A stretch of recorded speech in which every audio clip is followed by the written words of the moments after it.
Hi, we're the McCains, and welcome to the McCain chapter. And today we have a very special guest, Mr. Markus Redmond himself. And you may know him from things like Doogie Howser, NYPD Blue, Fight Club, and so much more. But today we're not here to talk about that. Well, not so much. Today we're really here to talk about his Blood Saga series, which is Blood Slaves. I know y'all know what Blood Slaves is. And he has his book 2 coming out, which is Blood Rising, which releases on August 25th. Oh my God. So excited. I can't wait. Welcome, brother. Thanks for hanging out with us. And we really appreciate you. So for the people who are not fortunate enough to watch some of your work or who have not read Blood Slaves just yet, tell us a little bit about yourself. Let's see. I started off as an actor, and I did Doogie Howser, like Nick talked about, and a few other fun things.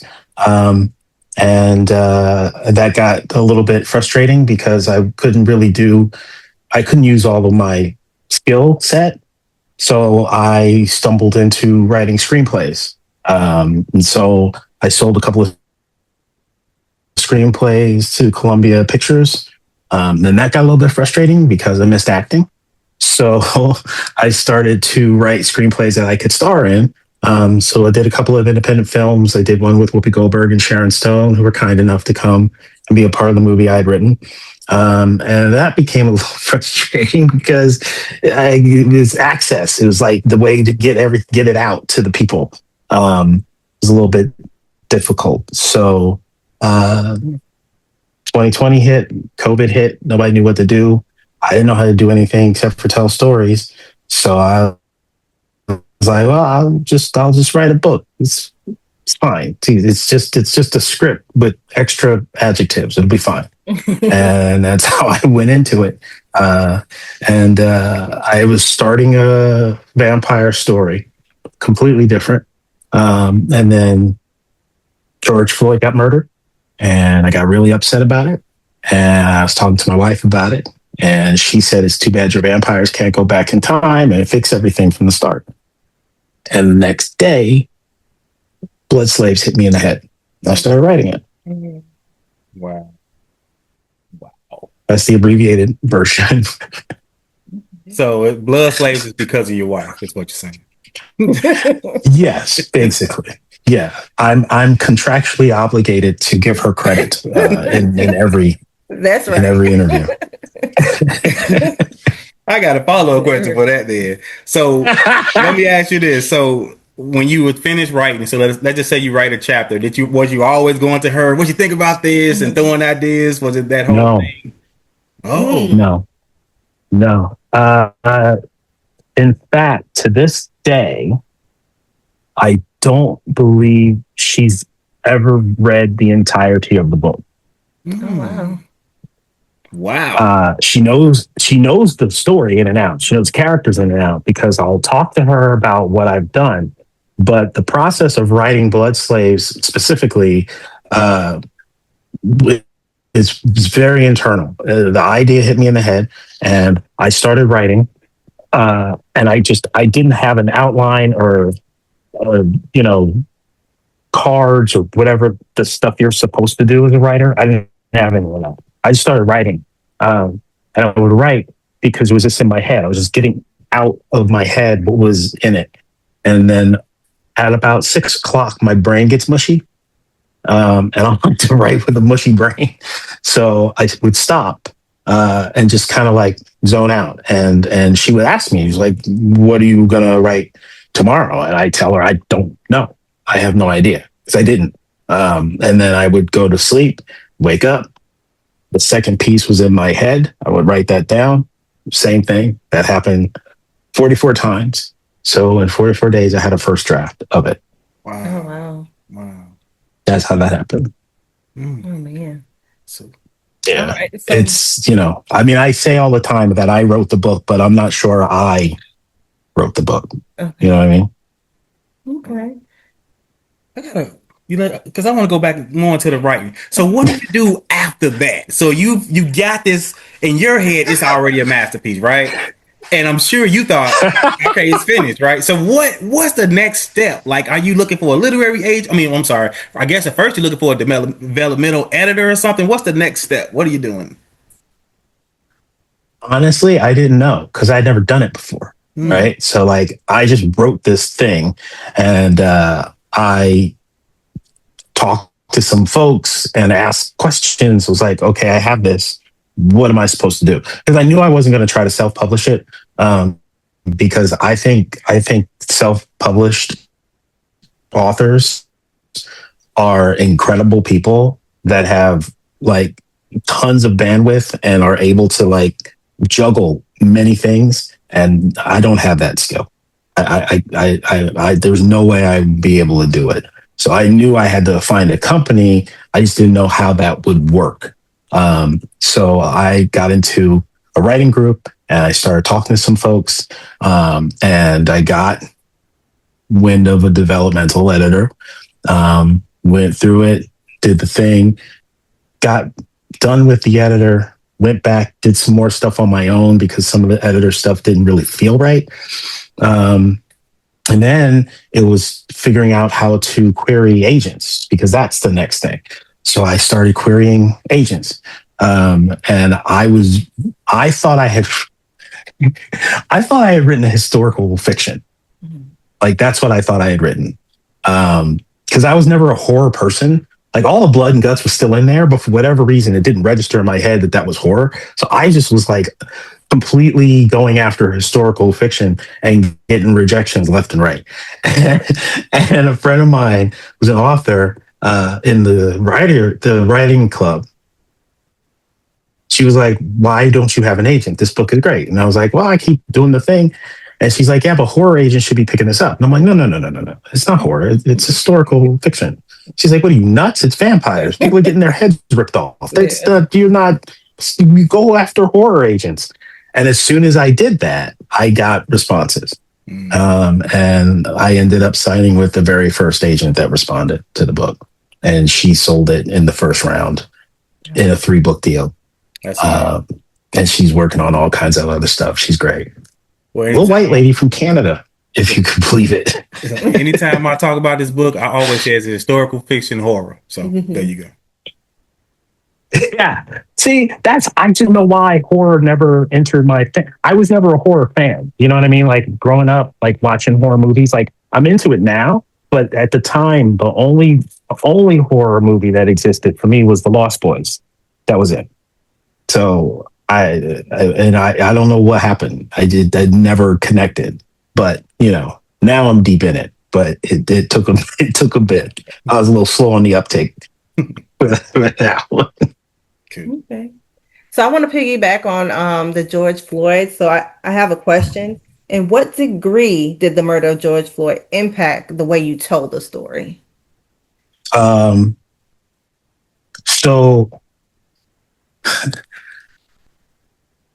there's 2 ways. Do you remember the second chapter of Blood Slaves when Willie's running and he gets caught by Monroe? Yeah. And Monroe puts his knee in Willie's neck in the. Yeah. Mm-hmm. I mean, to me, Willie was George getting revenge. Okay. Right. Okay. So there's a lot of things. If you look at the case of George and you see the things that Willie went through in the first half of the book, they're very similar. Because that was sort of the model of the atrocity, like, you know, the traumatized Black man. The other way is once it was done, they asked me to write the author's note. And I wrote it fairly easily and it was fine. And then my wife said, "Well, how is it?" I said, "It's good. It's great." She said, "Well, read it." I was like, "Oh, no, here, I'll just send it to you." She's like, No, you just read it to me. And I couldn't do it. I couldn't get through it without breaking down. It took me years to be able to actually read it to the point where I could do it on the audiobook. Because I'm from a generation where like growing up, it was like you have to rise above racism, right? It wasn't like it is now. We didn't have like this new generation is great because they're calling out everything. But for me, it was like just rise above it. If it happens, rise above it, rise above it, rise above it. I had no idea the toll that had taken on me. So in the reading of that letter that I wrote, I was like, it was like a revelation. It was like, oh wow, I didn't know. I wasn't even aware of how heavy that was laying on me. So writing the book was very cathartic, and also, without even knowing at the time, probably just the whole process of the book because it's so violent. I'm sure I was working stuff out because it's not kind of violent; it's like horrendously violent. So, there was a major effect. I like violence. I like Me too, I like man. violence. Yeah. I like a little violence. Yeah. So is the Remungans, is that like based on a real myth, or is that something you came up with? Both. So I'm gonna pronounce this wrong, but the Stopolo people of Madagascar believed in a vampire creature called the Ramunga. And the Ramunga was known to eat the nails of nobles and a bunch of other weird stuff. So I was knowing I was going to redo the origin and then place it in Africa. I started looking through all of the different vampire legends from that continent, because Europe doesn't have the market on vampire lore. Like vampire lore is everywhere; it's all over the place. Right. So when I saw the name Ramunga, I thought it was the coolest name I'd ever come across. So I just took it and then made up my other stuff. So I stole it. I kept the nails of nobles, but I made it like, that's what they say about us to belittle us, but we're much more than that. But the rules of like the way different emotions are held in the blood, what that does to a Ramungan, what human blood, the way it works, the way it fortifies both mind and body. All of those things were things that I just made up. Okay. All right. Now, who was your favorite character in Blood Slave, and has it changed in Blood Rising? Yeah, I need to know that. I need to know that because Who do y'all think my favorite character is? I'm gonna say Rafazi. Yeah, that's it. I love Rafazi. I was gonna say Gertie because he just wanted to pain us. Yeah. Oh my god. Yeah, Rafazi's my favorite too. Rafazi's your favorite? In Blood Slave. Oh, Blood Slaves. Okay. Yeah. Blood Slave, he's my favorite. See, but here's the thing though. You say you want to know, well, who's my favorite character in Blood Slaves? Okay. And then has it changed? Yes. No. Okay. What? No. What? Okay. I love what you're doing, man. I love it. I love That it. is the shocker. That's the shocker. Man. I love it. Because here's the thing. You have to understand, like Rafazi, I mean, I don't give away too much of Blood Rising, but I mean, it's in the thing. Like, there's a betrayal. It's in the thing that Kensington put out. In Blood Slaves, I guess in both books, they have to make the ultimate sacrifice. They have to become monsters to fight monsters. Right. More you think about that, it just gets deeper and deeper. Mm-hmm. And I can't even, I guess we're still fighting that fight today. I mean, I can't even think of a way. We've had so many people try and die trying to fight the big fight. And you chose vampires to deliver that, fight. Why vampires I know you wanted to write a vampire book, but Mhm. why choose vampires to fight the monsters? First reason, vampires are my favorite creature. That was the first thing. Vampires and dragons. But vampires are, and I know the same is true with werewolves, and I know the same is true with zombies and all of that. But there's something about vampires and their humanity. You know, with a vampire, you're still sort of living in the human world. You can still pass for human. You can still do human things for the most part. You can still attract humans. You can interact with humans in a way a werewolf can't, right? A zombie can't. Um, so that humanity being there and also being your history. So you became a vampire, but you started off a human. They just turned. It's not like it's been centuries. So they very much remember what it was like to be human. And they're dealing with humans. And they're monsters. But so are the monsters they're fighting, who are human. So it's very kind of circling back to what constitutes a monster, right? And I think vampire is this elevated humanity because you live forever and you have to feed on the living. So you need humanity to survive as a vampire, much like the slave owners needed these humans to advance their wealth, and they made them pay for it in blood. So there was a lot of sort of cross pollination between what was happening in the 1700s, the transatlantic slave trade, and what vampires do. So to me, it felt like a perfect fit. Plus, werewolves are just dogs, man. I mean, True. you know, Scooby Stack, and then they're done. So it's it's a little bit different. Ouch. But you know what's funny? I've said that often at a lot of different events, and it's now occurred to me that a lot of vampire literature, werewolves are treated as if they are less than vampires in a lot of literature, and there's a definitive prejudice against werewolves that comes from vampires, and I think there's something in there.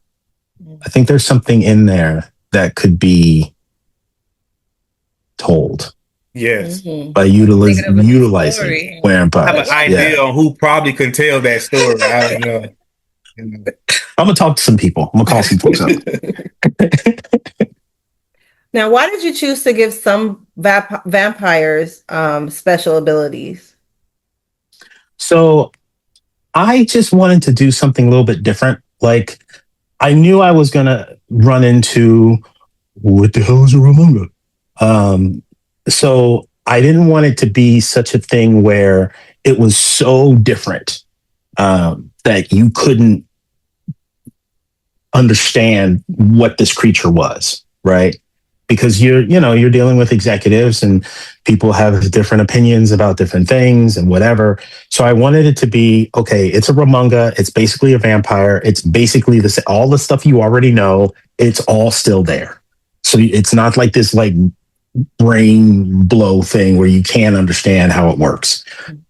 But in order to make it unique, I wanted to add a few things that I thought would still tie them back to their humanity. So that's why certain Ramungans have certain powers based on emotions. And those emotions are very strong emotions, and they're usually tied to very significant events in their lives. So it's like the powers get triggered when that emotion gets triggered. So with Quadzo, when he sees the manor on fire, it reminds him of the fire he couldn't put out when he was a kid. And then that triggers this new power. So that's how those things operate, just to make it my own, And that's the thing that's so great with vampires. Like it's your own story. It's like you have the base model creature, and then you do whatever. Stephanie Meyer made them sparkly, and other people give them they can fly or do whatever. So it's kind of cool because it's open ended. You can do what you want, but I did want to have something that was a little bit unique and something that sort of read into the humanity. That's why the blood was so important, like fear, love, hate, having those things within human blood and how that affects the Londons. That was important. Well, I tell you one thing, for me, it was very exciting as a reader to not know what this special ability would be. And Yeah. just sitting back and going, oh man, Yeah. here we go. What's this going to do? Was it going to be flying or something? I don't know. But I really enjoyed that. I just want to say that was a great addition. Yeah. Great addition. Thank you, man. So I ended up reading Stephen Graham Jones' Buffalo Hunter Mm. before I read Blood Slaves. Mm-hmm. And I remember reading that and wondering if the Native Americans would run into some black slaves, some Mhm. African slaves, and I didn't get that. So when I read Blood Slaves and you incorporated Native Americans, I was like, yes. Yeah. So for my question is, how important was that for you to incorporate them into your series? Super important. You can't. They were already here. Right. You can't tell the story without the people that were already here, right? That said, I'm personally, obviously, I'm not Native American, so it's not my story to tell their story, right? Like I would never do that, but it was important to me that these characters were there and that they continue to expand, that the alliance continues to grow, that the people continue to mix with those descendants of Africa and with the Romungans, because that's the power shift, right? Like America, the power is with the European descendant, right? So we flip it. And in this series, it's with the descendants of African and the indigenous. We're here. So it's, you put it back the way it was. And so that's how the alternate history plays. Because if you flip the power seat, what happened?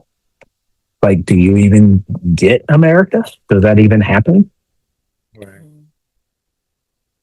Right. Because there's still, what is that, 1711, 1776? They're still like 60 some years out before America, right? So if we don't have the institution of slavery, we don't get manifest destiny and all of that stuff, do we even get the United States of America? Right. I don't know. That's from book 3. And then trying to get them to be allies is even harder, considering that you're trying to take over a land, even though it's been taken over by the white people from the Native Americans. And now you got slaves trying to take over the same land that belongs to them. So I knew that was a very sensitive and delicate way, that you had to maneuver that scene. Mm-hmm. And I think again, I'm not, just like you said, I'm not Native American, but I thought you did it very well.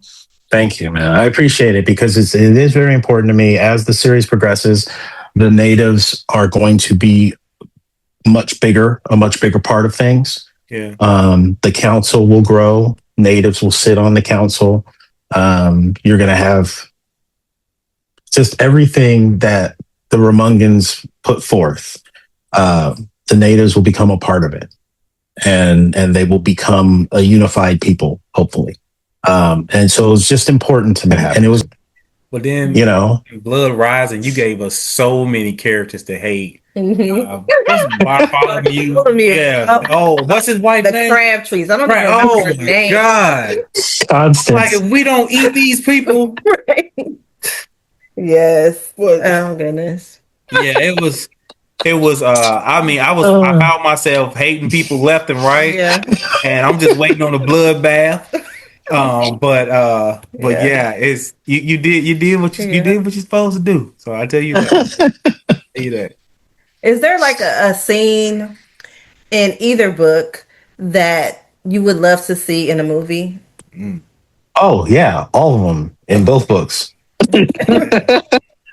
Absolutely, yes. I can see that. Yeah. I personally I do think that I think the series would do better as a television series Yep. than as a film. I think there's enough going on within the especially in the second book. There's enough factions happening that I think it would be better in a show because you've got more time to explore. You know, if you do like a HBO or whatever, you got like 10 episodes, so you got 10 hours to explore all that stuff. You know, a 2 hour movie, you're going to miss a lot. Yeah. You're going to miss a lot of the stuff. Ultimately, I would love to have the first two books combined into one story because they're really part one and two of the beginning of this whole thing, and have like a Broadway producer turn it into like a Hamilton style musical. Oh, that would be nice. I would love that. Yeah. I would love that. Good. Don't answer this question, but answer it a little bit. So don't give me a name, but who would play? Do you have an idea who will play Quazo? Okay. I don't. All right. I don't. I'm terrible at it. I don't. People have asked me about all of the characters. I don't know. I know that Quadzo, Gertie, Rafazi, all the folks that worked in the field. I know that those folks need to be dark. Mm-hmm. Like they need to be like the lightest of them needs to be me. Okay. They need to be dark, right? What is? I can't remember the actress's name. Jamie Lawson in Sinners. The girl that Sammy was into. Yeah. Okay. I think she would be a great Gertie. I can see it. Yeah. Outside of that character, because I think she would do something with it that would make folks like Gertie a little more. I think because folks really folks really don't like. There's a lot of folks my publisher thinks she's great. I feel bad about the next role. You know what I'm saying? That's Gertie. I know. It's crazy. My publisher, Gertie, is her favorite character. She's like, she is the moral compass of the series. Mm-hmm. She absolutely adores Gertie. So it's crazy. But like I feel like that's what a good book should do, right? Like a good book should get people talking about how passionate they are about these characters and why they hate this one and why they love that one, and like take it out to the parking lot and get into a fist fight over it. Like that's what a good book should do. I read a book 2 years ago and I will never forget Mary Pat Fantasy. It's a shame she lives here, you know, and Gertie is with her. So whatever. So we do have a game. You want to ask him about what do you think about the series? You know, do you know how the series may end? Oh, that was a good question. Do you already know how the entire series ends? Yes. Oh. Okay. And you just gonna live with that, huh? All right. Do us like that. I can't. It's the ultimate spoiler. But I can say this. I can say that in my head, if I get my way, the final book would end in present day. The series would come all the way up until present day because my heroes are immortal. So it would come all the way up. So I can tell you that. Go further. Yes. Man. Exactly. All right. And this is the hottest scoop. By the time we get to the end of the series, it could continue with another generation. Nice. Okay. So, Man. but yeah, I know what happens. Each installment. I have one more question though, and then we can do rapid fire. So, I forgot my question. Yeah. Well, I got one while you thinking. Okay, go ahead. You gonna tell us the sex of this baby or not? I mean, what's the gender there? I'm ready to do a balloon release. All right. Book 3, you will meet the child. Is that next year? That is next year, yes. Nice. September, I think it's like August 31st, like the end of August. The 3rd book will come out and you will meet the child. Yes, you will meet the child. I don't think I can say. For the book?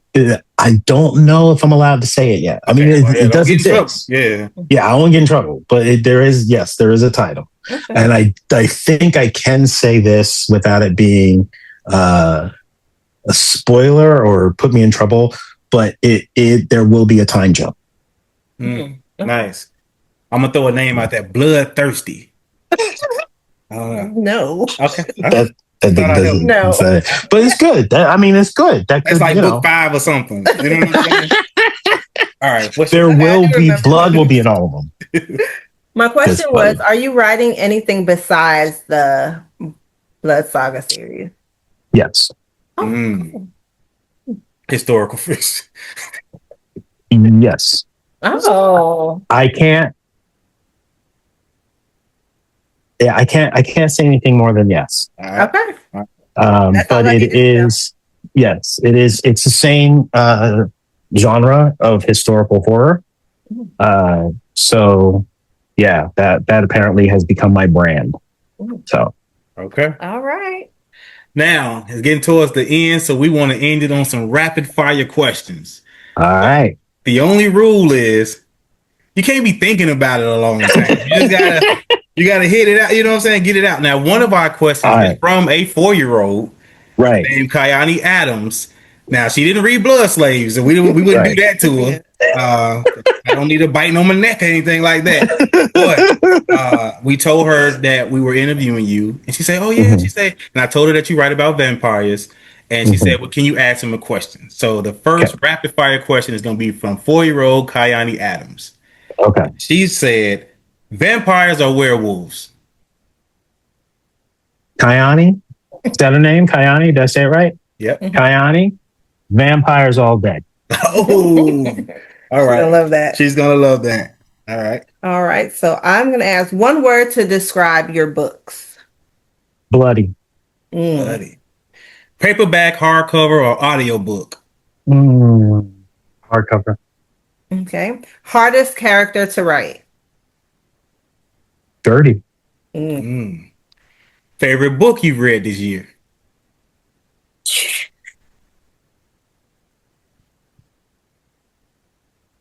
I can't say this year because when I'm writing, I tend to not read as much because I don't want cross-pollination. I understand.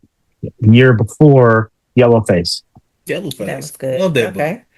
What's one book besides yours that everyone should read? Yellowface. Yeah. Oh, and Julie Chen is dead. Okay. All right. And This Monster of Mine. This Monster of Mine. Yeah, we write books down. Yeah, I know, right? All right. And one word to describe Blood Rising. Bloody. Bloody. Now, between Blood Slaves and Blood Rising, which book challenged you the most? Neither. And the only reason I say that is because I literally finished the Blood Slaves, knew it wasn't done, and then just immediately started writing Blood Rising before I even had a deal for it. It was literally just part 1 and part 2. Like, this is what's coming next. I just knew it, right? So it really wasn't like writing 2 books to me. It was just kind of writing one big, huge book. Okay. And it reads like that. Yeah. It reads like that. When I open up Blood Rising, it was right where Blood Slaves left off, and I really appreciate it. Yeah, I definitely love how you started that one. Yeah, definitely. Yeah. So here's the thing that's interesting. The introduction comes to the spell. So Come Sit a Spell is the newest part of the book I had written. My publisher really enjoyed Blood Rising and had said, at hindsight, looking back, she was like, it's really weird. I kind of wish people would have read Blood Rising first and then went back to Blood Slaves. Probably because there's so much less violence. It's an easier entry point. So she asked me to come up with a way to sort of like cap Blood Slaves for people with Blood Rising if they didn't want to, go through all the torment of Blood Slaves. Who is these like people? Don't let it go. There's people there are people that have not finished the book. They'll like DNF it, they'll make a video and they'll say I DNF'd it. Not because it was bad, not because it wasn't written well. It's too much for me. I can't do it. So she was like, can we find a way to basically do, last week on whatever show and have like a thing that kind of recaps it. And I was like, well, what if Gertie says it? Like, what if Gertie basically talks to the reader, like the readers showed up at the Crimson Manor and she's inviting them in and explaining how all this happened. And she was like, yes, that's great. That works perfect. So that's how we got Come Sit a Spell. Right. Well, I was excited also about the end of Blood Rising. Yeah. You know how you like to leave us. Right. So, we will wait another year, you know what I mean? Dude. I mean, are you sure you're not writing from that TV show From? So thank you for hanging out with us. This was a lot. Of course. Thanks for, like she said, you were our first couple read. Yeah. First time we did a couple review video. Yeah. So we love the fact that it's come full circle. Yes. Even agreed to talk to us. Also, we are part of the Christian Council. Yes. So, yes. Great. Y'all are original members. Original blood. Like y'all are original I've members. been here like 700 years. You know? This is what I'm saying. There was an original 10. I just want to party. You know what I mean? See, I see you understand, Rafazi. I do now. Thank you, brother. Thank you. My pleasure. Thank y'all so much for having me. I really appreciate it. All right. You have a great evening. All right. Y'all too. All right. Bye. Now, one of our questions is from a 4-year-old named Kayani Adams. They're talking about me! You wouldn't do that to her. I don't need a bite on my neck or anything like that. But we told her that we were interviewing you. And she said, oh, yeah. She said, and I told her that you write about vampires. And she said, well, can you ask him a question? So the first rapid fire question is going to be from 4-year-old Kayani Adams. Okay. She said, vampires or werewolves? Vampires. Kayani? Is that her name? Kayani? Did I say it right? Yeah. Kayani? Vampires all day. Hey!